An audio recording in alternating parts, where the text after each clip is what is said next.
ਅੱਜ ਸਵੇਰੇ ਕੋਈ 6 ਵਜੇ ਦੇ ਕਰੀਬ ਆਈਟੀ ਵਿਭਾਗ ਦੇ ਜਿਹੜੇ ਆਫੀਸਰ ਸਾਹਿਬਾਨ ਨੇ ਸਾਡੇ ਕੋਲ ਆਏ ਸੀ ਔਰ ਅਸੀਂ ਉਹਨਾਂ ਦਾ ਪੂਰਾ ਸਹਿਯੋਗ ਕੀਤਾ।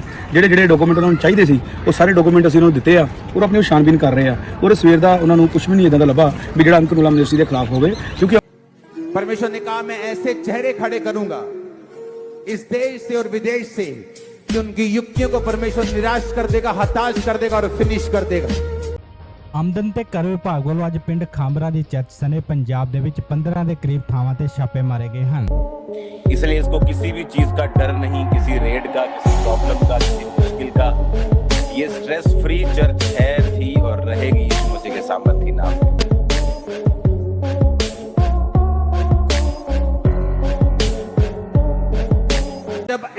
जब दुश्मन अपनी युक्ति बना लेगा और सोचेगा मेरी युक्ति कामयाब होगी, क्योंकि वो तैयारी जो मौके पे लोग करते हैं वो तैयारी शुरू से मैं 10 साल से कर रहा हूँ। इसीलिए आप जानते हैं चर्च का सिस्टम जो है वो किस रीति के साथ चल रहा है। हमारे हथियार तो आत्मिक हैं, इन्हीं से हराएंगे शैतान को। हालेलुया। अपोस्टल जी, इसी रीति से ये भी एक बड़ा मिरेकल है इस बहन एक मिनट, इसीलिए शैतान हमको कड़वा नहीं कर पाता, क्योंकि हमारी लड़ाई किसके साथ है? शैतान के साथ। अगर हम कड़वे हो जाएंगे, अपने हिंदू भाइयों को, मुस्लिम भाइयों को, सिखों भाइयों को हम माड़ा बोलेंगे, हम निंदा करेंगे, तो फिर ये काम नहीं कर पाएंगे। या तो हम वो काम करेंगे या ये काम करेंगे। मैं ये काम करना चाहता हूं। हालेलुया। आप जानते हैं रोज एवरी डे मैं कितने हिंदुओं से, सिखों से, मुस्लिम लोगों से मिलता हूं, और वो सारे मेरे बेस्ट फ्रेंड्स हैं। आपको मालूम नहीं शायद। आप जानते हैं चर्च का हॉल किसने बनाया है? वो सिख व्यक्ति है। आपको बाइबल कहती है नफरत को अगर हराना है तो प्यार से और आत्मिक तैयारी से हराना है। तो शैतान जो मर्जी कर ले, हम कड़वे होने वाले नहीं हैं। हम लॉ के हिसाब से चलेंगे, प्रेयर करेंगे, जो करते हैं वो करते रहेंगे, हटेंगे नहीं।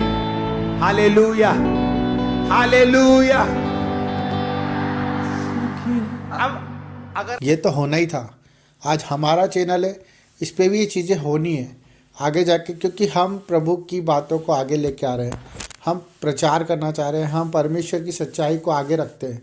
जिस तरह से नरोला जी, जिस तरह से प्रॉफिट विजेंद्र जी, जिस तरह से जितने हमारे पास्टर्स हैं जो सोशल मीडिया पे हैं, जो ऑफलाइन जो ऑनलाइन चर्चेस है, ये चर्चेस का उद्देश्य यही है कि वो एक इंसानियत को जन्म दे, एक सच्चाई को प्रकट कर पाए जो छुपी हुई है। इस दुनिया के अलग एक दुनिया है जो कोई देखना नहीं चाहता है, जो वो सच्चाई को समझना नहीं चाहता, वो सिर्फ हवा में जीना चाहता है, हवा में अपनी ज़िंदगी को उड़ाना चाहता है, किसी के कहने में आके, किसी की बातों में आके अपने शरीर का, अपने परिवार का, अपने जीवन का नाश करना चाहता है। और वो सोचता है कि जो उसे आज्ञा दे रहा है, जो उसे समझा रहा है, वो सत्य है, परंतु सत्य परमेश्वर है। और परमेश्वर ने सभी को नियुक्त किया है, प्रॉफिट जी को भी, हमारे देश के प्रधानमंत्री को भी, हमारे हर एक जो आज बड़े बड़े लेवल पर हैं, जो बड़े बड़े नाम जिनके ऊंचे हुए हैं, उन सबको परमेश्वर ने नियुक्त किया है। जहाँ सच्चाई है वहाँ परमेश्वर है, और जहाँ झूठ है वहाँ परमेश्वर नहीं रहता। आज परख होगी, आज परीक्षाएं होगी, आपकी भी होगी, मेरी भी होगी, प्रॉफिट की भी होगी और पास्टरों की भी होगी, परंतु हमें इस दिन के लिए प्रभु ने तैयार किया कि हम स्थिरता के साथ टिके रहें, उस आयुब की तरह। जो आयुब आप सब जानते हैं, जितने परमेश्वर को जानते हैं वो आयुब को जानते हैं कि उसकी धन संपत्ति, उसका परिवार, उसकी हर एक चीज़ छीन ली गई। शैतान ने प्रभु से कहा कि मैं इसे परेशान करूंगा और ये अपने घुटने टेकेगा, अपनी जीभ मेरे ओर फेर देगा, परंतु परमेश्वर की हर एक बात सच्ची हुई, क्योंकि परमेश्वर ने इस दिन के लिए उसे तैयार किया हुआ है। हमें भी तैयार किया हुआ परमेश्वर ने। जितनी भी बातें हमारे लिए आज बुरी दिख रही है, वो सब सच्चाई और अच्छाई के लिए प्रकट होगी। ये परमेश्वर का वादा है और सच्चाई है। आज हम किसी रोग में भी होंगे, अगर किसी परेशानी में भी होंगे, कर्जों में भी होंगे और तकलीफ़ों में भी होंगे, तो भी हमारी निगरानी हमारा परमेश्वर करता है। वो हमारे पश्चाताप को चाहता है, वो हमारे अंदर के मन को साफ देखना चाहता है, वो हमारे हृदय को कोमल देखना चाहता है, दया से भरा हुआ देखना चाहता है। सिर्फ उसका ये उद्देश्य है कि जो मैंने बना के भेजा है, जिस तरह से आज हम एक जन्म लेते हैं, माँ के पेट में हमारे पास कोई बुराई नहीं आती, कोई कर्ज नहीं आता, कोई रोग नहीं आता, कोई बीमारी और कोई भी चीज़ हमें कमज़ोर नहीं करती। जिस तरह से हम बड़े होते जाते हैं और हम चीज़ों में जुड़ते जाते हैं और हम कमज़ोर होते जाते हैं। तो आप चारों तरफ देख रहे हो, जहाँ पर आज लोग चंगाई छुटकारा चाहते हैं, बीमारियों से आज़ादी चाहते हैं, जहाँ लोग अपनी परेशानियों का हल चाहते हैं, परंतु वो भटके हुए हैं, वो लोगों के पास जाते हैं। और वो लोग जो अच्छे काम करते हैं, जिस तरह से हमारे प्रॉफिट विजेंद्र और हमारे नरोला, हमारे जो भी चर्च के पास्टर दास दासी जो दुआएं करते हैं, उन दुआओं पे वो शंका करते हैं। और शंका होगी, क्योंकि जब पाप का घड़ा भर जाता है तो वो झलकता है, जब बुराइयां बढ़ जाती है तो वो ख़त्म होगी। यही सच्चाई है परमेश्वर की। और जो आसपास हमारे होता है वो हमारे खिलाफ ही होगा। आज प्रॉफिट जी के साथ जो भी हो रहा है, हम जानते हैं कि वो बहुत बड़ी योजना है। परमेश्वर उन्हें बहुत बड़ा स्थान देने जा रहा है, बहुत बड़े ऊंचे पे लेके जाना चाह रहा है। क्योंकि आज अगर उनकी परख हो रही है तो उनकी परख तो होती ही रहती है।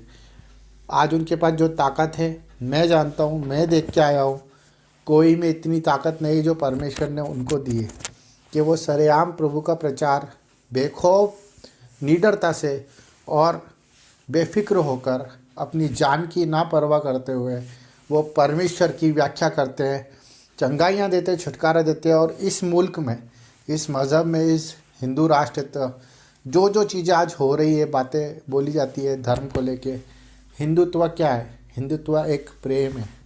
अगर आप हर एक चीज़ को पढ़ोगे तो समझ में आएगा, हिंदू सर्वधर्म हिंदू है, एक समाज राष्ट्रीयता है, कोई धर्म नहीं है। दया, प्रेम, इलाज, किसी की मदद करना, ये धर्म है जो प्रॉफिट विजेंद्र जी करते हैं।